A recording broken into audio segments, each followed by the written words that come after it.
Hello, my friends, and a very warm welcome to Darren's Hot Seat, this part of the show where no issue is too hot to handle. Today, we're tackling two scandals that strike at the very heart of Britain's values. The staggering 726 million quid of your money handed out in universal credit to so-called refugees last year, and the Labour MP Tahir Ali's shocking call for blasphemy laws in front of the whole of Parliament. What was Sir Keir Starmer's response? Well, it ain't great, put it that way.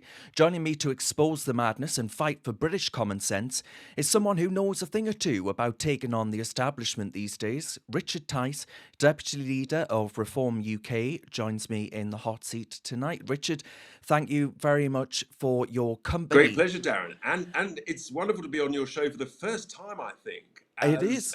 as a newly elected member of Parliament for the constituency of Boston and Skegness. Absolutely, Richard. I mean, speaking of the constituents of Boston and Skegness, they used to have an MP who I remember got into a lot of hot water over the scandal of illegal migration.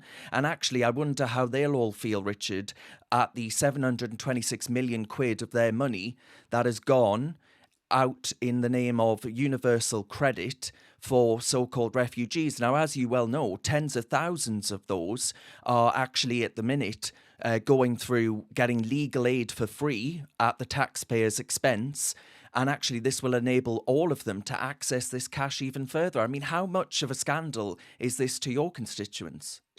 It's absolutely vast, and my constituents are raging about the vast legal migration, the totally out of control illegal migration. All these numbers they're so huge, it's hard to imagine. Let's remember this number actually that's been released it's a sort of guesstimate. Yeah, It's probably way more than that. No one really knows. But here's the real exactly. lie. Here's the real lie that's been exposed. We've been told for 15 years that people are coming to the UK to work. And we've been told that all these people coming across in boats are doctors, they're engineers, they're lawyers, they've got great potential. But it turns out, actually, they're all going on the dole. They're all claiming benefits.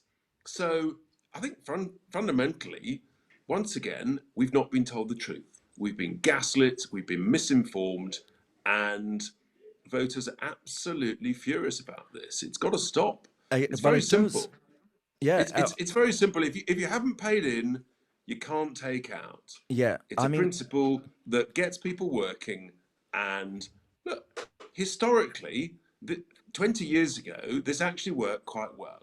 We took in plus or minus about 20,000 asylum seekers through legal routes, and that was broadly in line with our international sort of moral obligations, and it worked pretty well. And we were deporting about 40,000 folk who tried to come here illegally. We were mhm. assessing them and giving them the right to appeal within 3 weeks. Job done. The answer was 80% of the time was no, thanks for coming, but you're back off to where you came from, and there wasn't really a problem. So we'd quite like to go back to that, I suspect. Yes, I mean, Richard, the other thing that came out yesterday through a look into the statistics and the stats here, the upfront fees for landlords for actually taking in, it says Ukraine or Afghanistan migrants, but then it does have the caveat that these incentives will be available to those landlords supporting refugees from other countries, and tax incentives to apply to persons letting a room under the rent-a-room scheme. Now, this, of course, comes as the government have admitted they've opened more hotels, despite saying they would close them to illegal migrants. And there's a cash incentive of if you're giving up 4 bedrooms, you get £3,500 paid up front with a potential 5-year agreement with a break clause after 2 years. What landlord wouldn't want to sign up to this, right? This is putting the illegal migrants ahead of the struggling British people during a chronic housing shortage. It's basic laws of supply and demand. If the population is growing rapidly, and if you're bringing in 800,000 people, most legally, some illegally, then guess what? The demand for housing is going up. And we know that for the illegal migrants crossing the channel, that the big organizations like Capita and Co, they're trying to rent homes for 5-year contracts. And of course, it looks very appealing. At the end of it, you'll get your refurbished house back. But what about those British citizens who've grown up trying to leave home, trying to rent a home, trying to buy a home, get on the ladder, and the pricing is now completely out of reach because of the consequences of this vast surge in demand from people who've come from overseas. And once again, we've been misled, we've been gaslit, we haven't been told the truth, and the consequences everywhere is that wages are suppressed and the quality of life deteriorates as you can't go and see a doctor. Forget seeing a dentist, get some pliers is what people sadly are having to resort to. And hospital waiting lists, the quality of life everywhere is getting worse. It's as simple as that. Yeah, it is, absolutely. Right, so today in Parliament, as well as not talking about the issues that, you've just set out, Rupert Lowe has been managing to extract concessions across the piece, really, through freedom of information requests and through ensuring the government actually is forced to bring statistics around migration to the table. Why do you think there is such a secrecy around this? Why are you guys finding it so difficult to actually get the government to be upfront about the situation that the country is in terms of migration? It's obvious, because the truth hurts. The truth is uncomfortable. And once again, we've not been told the truth, because the news is not good out there. And the quantity of crime that's being committed by foreign nationals is significant. We think that some forces are collecting it, some are not. Other countries across Europe are now collecting and publishing this data. It's very important, it's very informative.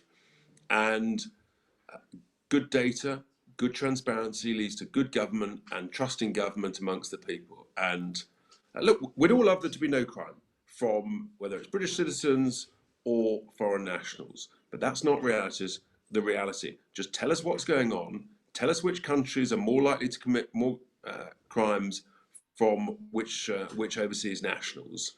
And you can then draw some conclusions. And if there's one country that's got a particular issue, whatever types of crime, then you say actually to those folk coming from that country, thanks folks, but the answer's no. We don't want your criminals. We don't want your drug dealers. We don't want your rapists. We don't want your knife criminals.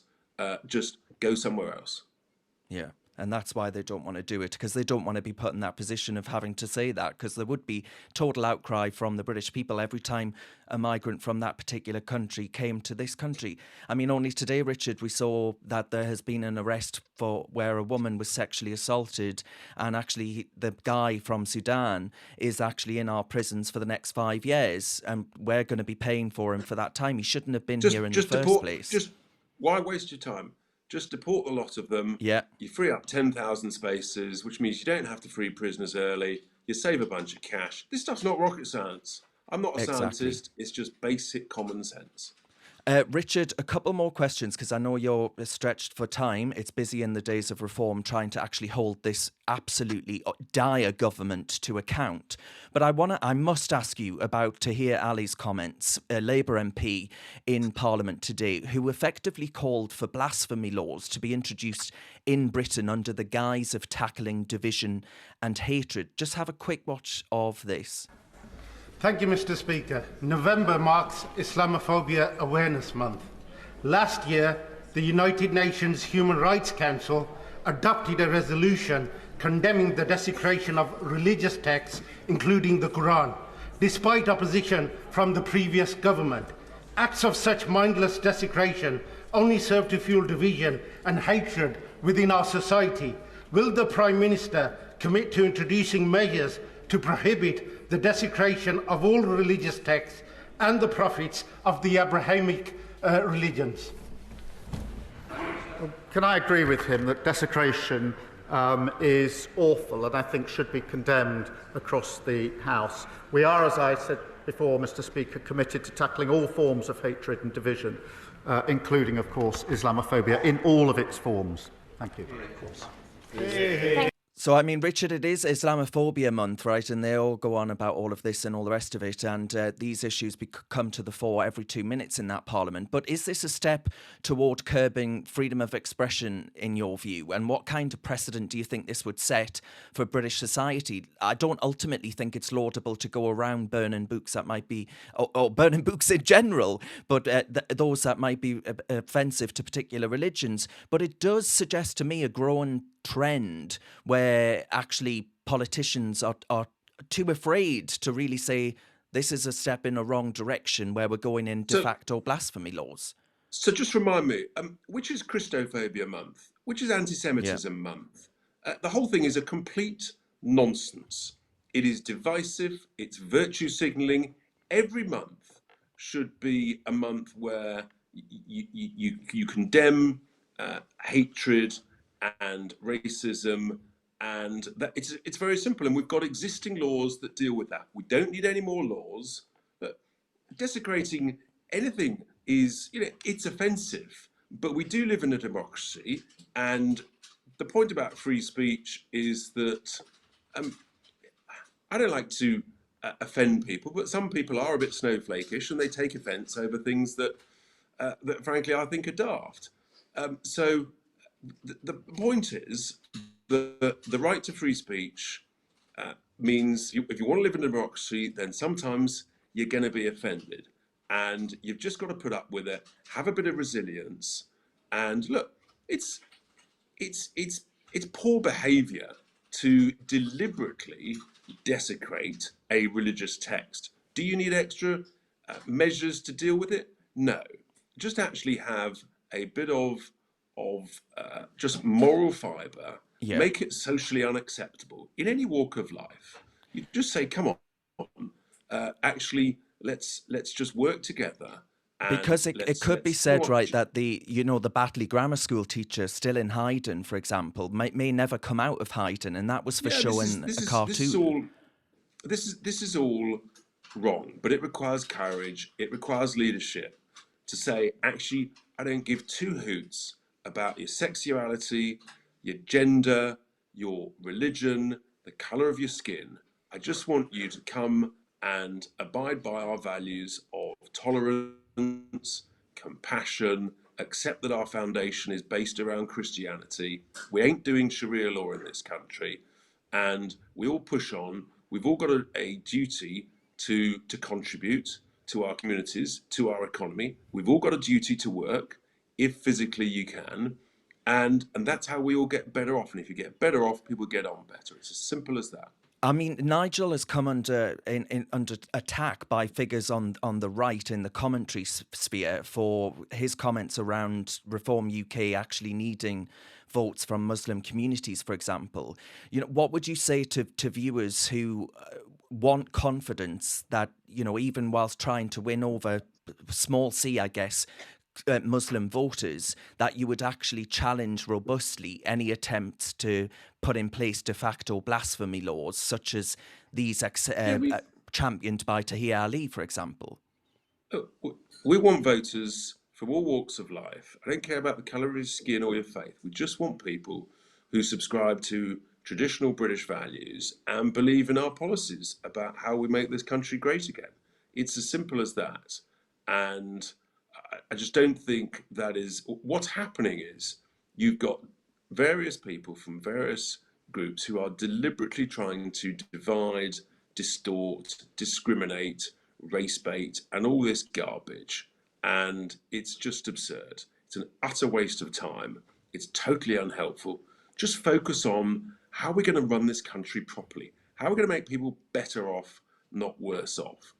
And how we're going to improve our healthcare, our quality of life, and make the place work. Just focus on that, nothing else, and get on with it. But to be clear, you would stand robustly against sectarianism, for example. Oh, completely, and we always have done. Yeah. As a nation, we always have done. Where we've had sectarianism, sadly, in Northern Ireland, we know the history, we know the consequences. It doesn't end well. But if we're not very careful, we are at Everest base camp of sectarianism. So you've just got to say, no, we're not going down there, but it's the people who are trying to divide. by highlighting these issues. We don't need blasphemy laws. We don't need any of this nonsense. We just need people to focus on contributing, get out there, accept who we are as a nation, subscribe to our values, speak the lingo. Generally helps. Literally, if you want to contribute, yeah. if you want a job, literally speak the lingo, integrate, and crack on. Now, finally, then, you've made the top 50 on the New Europeans, which is a paper associated with Alistair Campbell. You've made their shit list, Richard, which isn't my language, that's their own. I'm wondering your comments, your thoughts on making such an illustrious list this year? Well, the truth is, actually, I'm a little bit disappointed because I've actually slipped in the list since last year. Yes, I was 11th last year. I've collapsed down to 17th in the index. It's not good enough, and Richard. Isabel, my other half, Isabel, and I, we were described last year as Britain's most objectionable couple, a badge of honour, which is unclear whether we still hold that award in this year's list or whether we've been in some way usurped and demoted. But obviously, in my household, it's very competitive. Isabel is 6 places ahead of me. I think 5 places ahead of me at 12th. And words will be had. Rest assured. All right. Richard Tice, thank you very much for your time today. Great pleasure. Perfect. Thank you, Richard.